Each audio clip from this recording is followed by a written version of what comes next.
Good evening, everyone. Well, afternoon, as the case may be. As always, things are going interesting in Ukraine, and I think once again we are prepared to probably see some big wins for Ukraine, but also the potential for this conflict to be expanded as well. And I think the more Putin loses on the battlefield, the more he is desperate to just throw more men at this problem when it isn't men who are the problem. It seems to be the complete incompetent lack of his very own military. So it doesn't matter how much manpower he ends up sort of pouring into this conflict.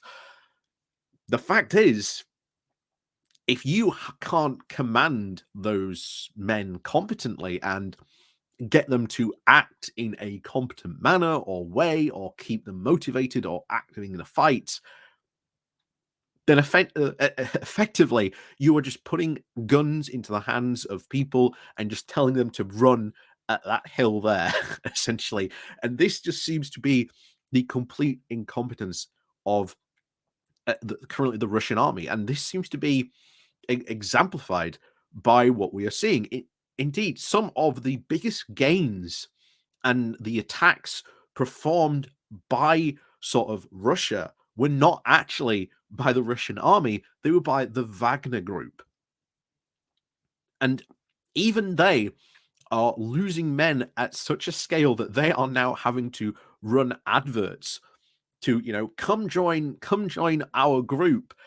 No experience necessary, which is a stark difference to what they used to be running as, where they would only really focus and hire on hiring sort of ex-military people from sort of the Russian army because they would be sort of a more attractive pay option.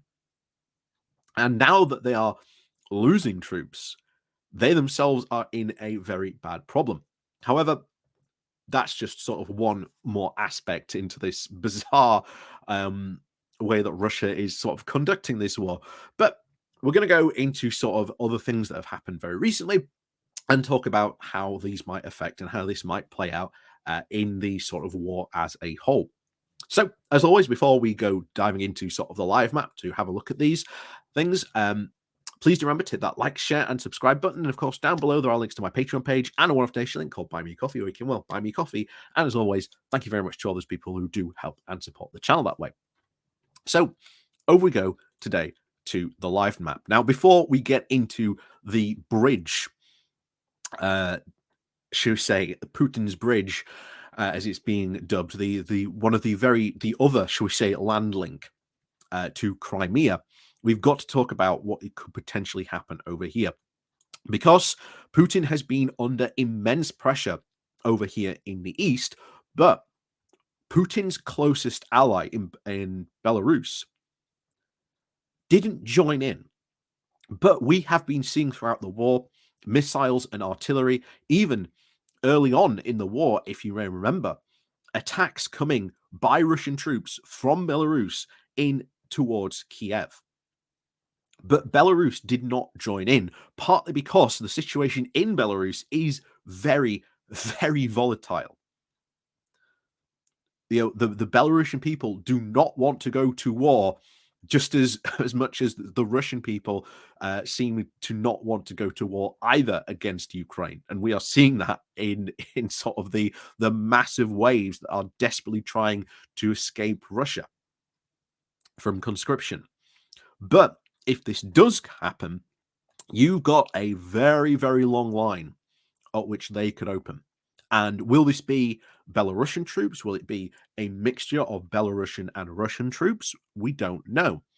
But this will sort of, again, open up a potential second front. But I already think the Ukrainians are probably already very well aware because today they've basically handed a note, essentially, practically gift wrapping the warning that we might declare war on you potentially in the next coming days or weeks, which could essentially expand this conflict to over here. So it's very likely we could be seeing a lot of action on this front. And this could reignite a lot of war and potentially what you are seeing over here, all these red dots and the artillery shells over here, could start popping up over here potentially as well. And so far, this has been very much the safe area really in this conflict. So that could potentially change, unfortunately. But if he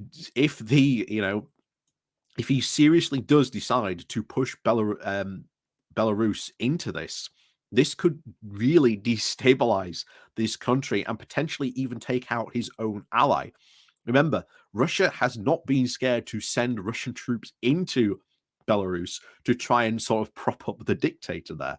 So it is very, very likely that if this does happen, this could massively destabilize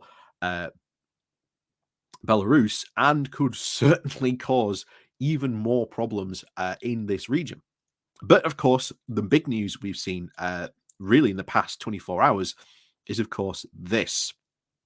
This right here is the second land link to Crimea, and it was attacked just less than 24 hours ago. We don't know by who, but obviously this is a very, very much a strategic target because Russia predominantly supplies its troops by train, and of course, as you very well know, we've seen big, big moves here towards Kherson. And I wouldn't be surprised if this sort of push does continue for the next couple of weeks, but they are very much on track to retaking Kherson.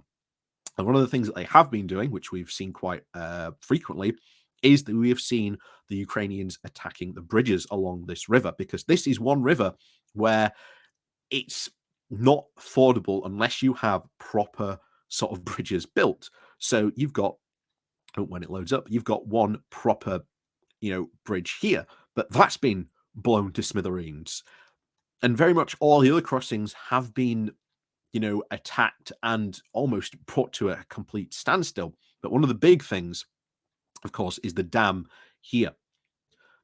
If you take this will also end up cutting off, as you can see, the reservoir that goes into Crimea and supplies Crimea with water. So if that dam does fall back into Ukrainian hands, then that water will be cut off again, just like it was before. But as we said, most of the Russian supplies is by train. And of course, this isn't just a vehicle bridge, it's also a train bridge as well. And there was a big, the big explosion that you've seen on the pictures has been because of a fuel train that was blown up as well. Now, I'm not 100% sure if the bridge is up and sort of working again, but it was obvious that this bridge eventually was going to be a target, and a lot of people have been sort of surprised by that. But obviously, this was going to be a target because the way in which we've heard it being, attacked before was if there was a push down here. And basically, the Ukrainians could set up artillery and the HIMARS and just start pounding this bridge. Because if you destroy that bridge, then effectively the only land route way onto Crimea is here. And if that goes, and that's your only way, then effectively Crimea is cut off, and all the Russian troops there will be started to essentially starved out from equipment and supplies. And we've seen that tactic currently being played out in Kherson, which is causing these massive routes by the Russians to take place while the Ukrainians are gaining such territory here. And I fully expect more, if not Kherson, to really be liberated probably the next couple of months or so. But that's just a sort of quick update on what's going on over in Ukraine. Like I say, as always, thank you very much, guys, for watching. And like I say, please remember to hit that like, share, and subscribe button before you go. And of course, down below there are links to my Patreon page and a one-off donation link called Buy Me Coffee, where you can buy me coffee. As always, we'll see you all very soon.